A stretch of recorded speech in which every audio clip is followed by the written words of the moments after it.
Today I want to talk about a topic that's been on the minds of many aspiring entrepreneurs: how to buy a home care agency.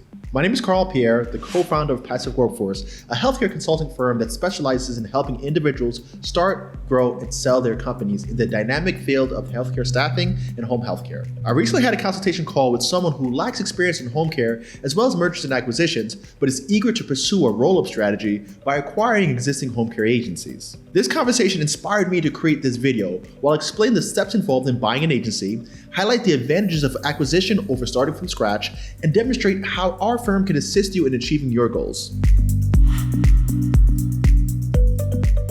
So let's dive into the essential aspects, the steps of buying a home care agency. From identifying suitable targets to conducting thorough due diligence and negotiating purchase agreements, there's a well-defined roadmap that will guide you through every step of the way. Now, you may be wondering why buying an agency is a compelling option. Acquiring an established home care agency grants you an existing client base, trained staff, operational systems, and a proven track record for success. This eliminates the challenges of building one from scratch, from the ground up, and allows you to hit the ground running. First, let's talk about how to find agencies that are for sale. You're typically going to find listings for home care agencies in two places. They're either going to be managed by brokers, or you're going to have to prospect on your own. Some of the sites that I use to find home care listings and other healthcare companies that are for sale is American Healthcare Capital. This company is a brokerage firm that focuses entirely on medical companies, and they usually have home care agencies throughout the country listed for sale, as well as nursing agencies. Another good resource is a guy that I work with closely. His name is Jay Inbar. He runs Inbar Group, which is a brokerage firm that also specializes in home health care. He also focuses on a few different business industries as well, but he's really good to work with. He's up in New York, and if you're looking to get into the New York market, he's probably one of the best guys to talk to. The advantage of working with listings from a broker is that the broker is going to help kind of manage the transaction and try to see it to the closing table, because that's where they get paid. They'll connect you with lenders if possible. They'll also pre-vet the deals to make sure that they can get finance. There's nothing worse than kind of working with a company that you can't get across the closing table because their financials are out of order. Now, these brokers are usually going to put together what's called a SIM, or like a deck, for the businesses that are for sale. They're going to go over what are the earnings annually, what have they been for the past 3 years, the reasons that the company are selling, the reasons why it might be a good add-on for your company or a good starting point. They'll go over all the details. Who's the management team?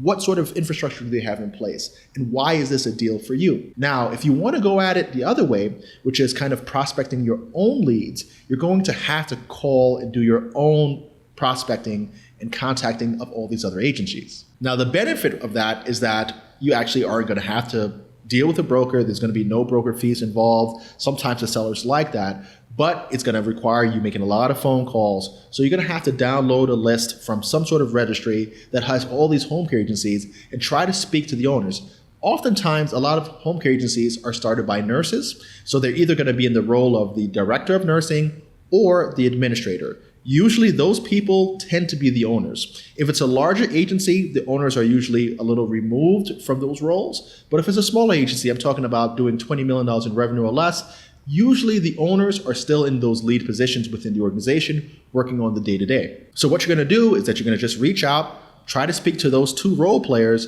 and let them know that you're on the market to buy and are they interested in selling. They'll give you a quick read. Usually the owners that are interested in selling are burnt out, ready to retire, and they're over the business. That's a really good opportunity to get in at a good price. Also, a lot of them aren't that sophisticated when it comes to finance, so they don't really know what their businesses are worth. So if you get involved before the broker does, you might be able to get it at a lower valuation point. The trade-off is that you're going to have to put in a lot of energy to find a willing seller that isn't dealing with a broker to begin with. And then you're going to have to manage that person directly, which can be quite a challenge. I'm going to include a link down below for Jay Inbar's website so that you can reach out to him directly and check out the listings that he has. If you are on the market for buying a home care agency, like I said, in New York, he's the guy to go to. He has a lot of listings under his belt, and you should really speak to him. Really friendly guy. You're going to love him. The next step is to make a formal offer via a letter of intent to purchase.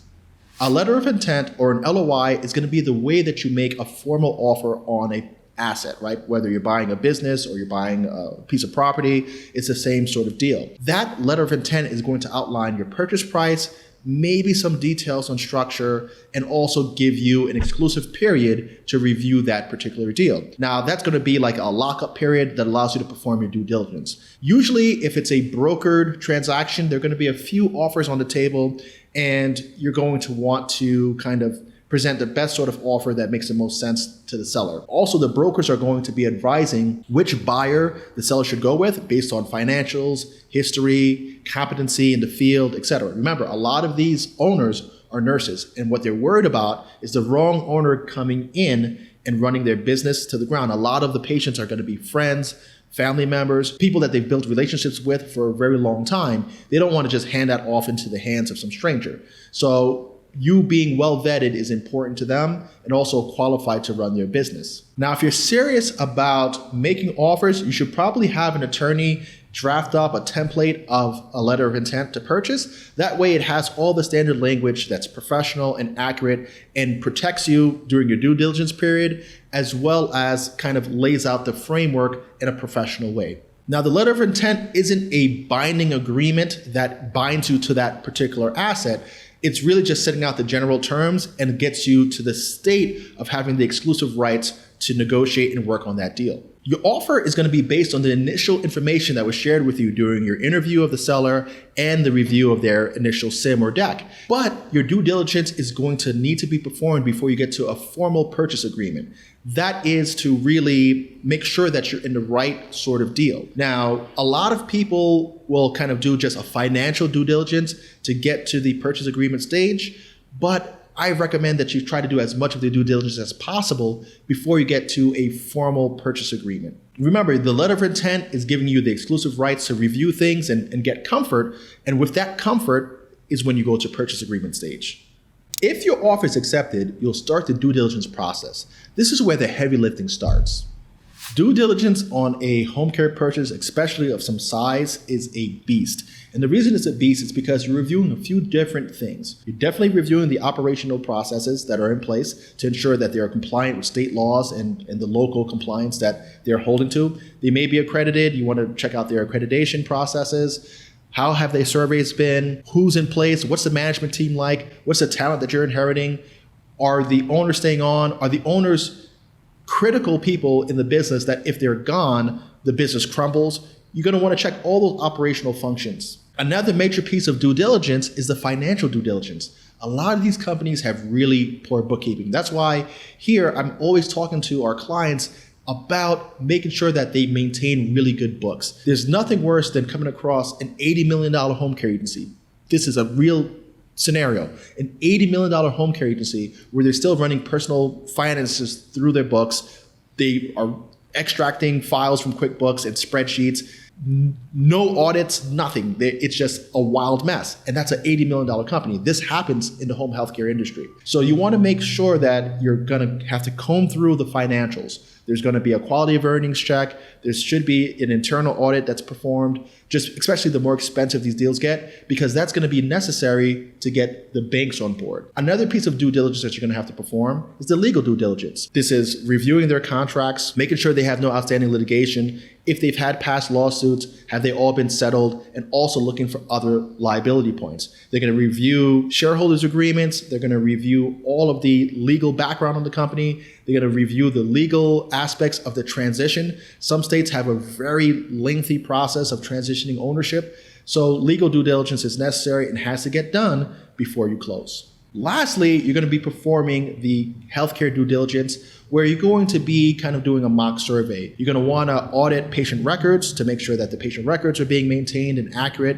and seeing what was the quality of care that was being administered. You're going to want to review personnel record to make sure all the personnel records are up to date, the driver's licenses are current, the nursing licenses are current, their physicals are current.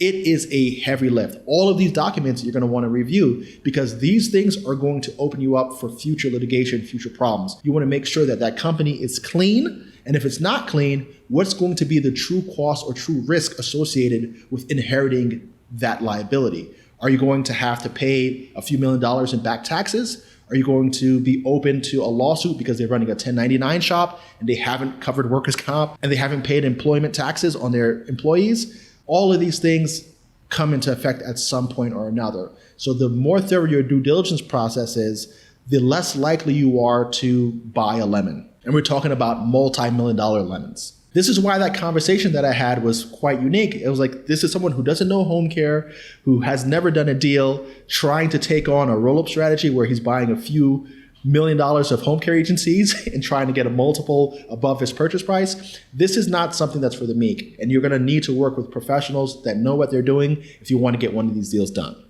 Parallel to due diligence, and even early on in your buying process, you're going to have to square away the money. Most of these deals in this space are leveraged buyouts, meaning that you're going to be using a loan to cover the bulk of the transaction. However, 100% financing is rarely an option here. So there's going to be a mixture of debt and cash to make these deals happen. It's very rare that these deals are done in all cash.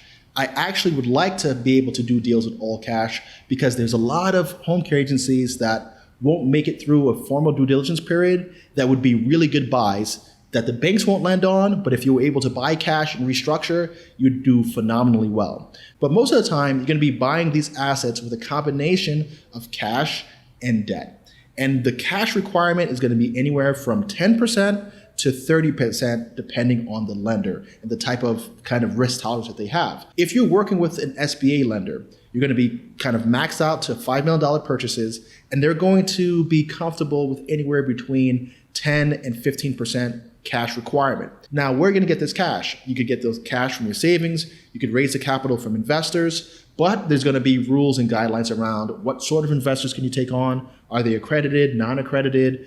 What is the bank looking for as far as documentation from these investors? So it's pretty complex. The cool thing about SBA is that their down payment requirements are a little bit less, and you can roll in some of the closing costs. If you go with a more traditional lender that's lending for acquisitions, they're usually going to want somewhere in the neighborhood of 30% cash infusion. They're going to have way more rules and be far less risk inclined because they're not guaranteed by the federal government. So their money is on the line.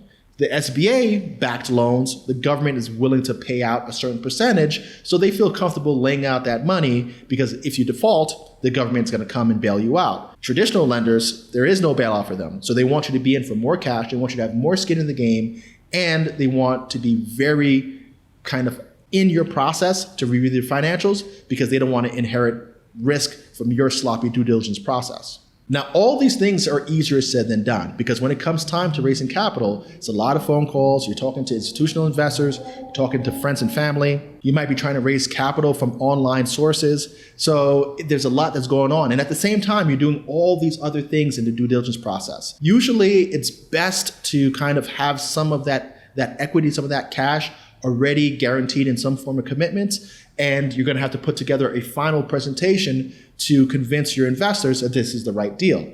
But if you try to do all this at the same time, it's going to be a lot. So try to square away the money first. Know exactly who you can raise cash from, know exactly what lenders you want to work with, what are their general underwriting terms, and make sure that you are kind of within range so that you don't get all the way to this point where you've spent thousands of dollars in due diligence to then find out that you can't get financing and the deal dies. Assuming the deal doesn't die in due diligence, which most deals do, you'll be at the closing table and the new owner of a thriving business that will either strengthen your existing positions or get you started in this world of home care. But that's not it. It's not over yet. There's usually a handoff or transitionary period where the previous owners get the new buyer settled. It's not uncommon for that process to take months and even years. At Passive Workforce, our dedicated team of experts are committed to helping you navigate the intricate world of home care acquisitions. With our industry knowledge, mergers and acquisitions experience, and extensive network of professionals, we'll support you throughout the entire process. Whether you're an experienced entrepreneur or new to the home care landscape, our firm is here to provide support and resources that you need to turn your aspirations into a thriving home care agency. Thank you for joining me, and if you're on your way to buying a home care agency or nursing agency, don't hesitate to reach out for assistance. Also, if you're looking for a private equity partner to invest with, reach out to me. My partners and I are always looking for opportunities to expand our acquisitions. This is a capital-intensive path, and we're always looking for cash. As always, don't forget to like and subscribe for more information on how to win in the lucrative healthcare industry. Until the next one, take care.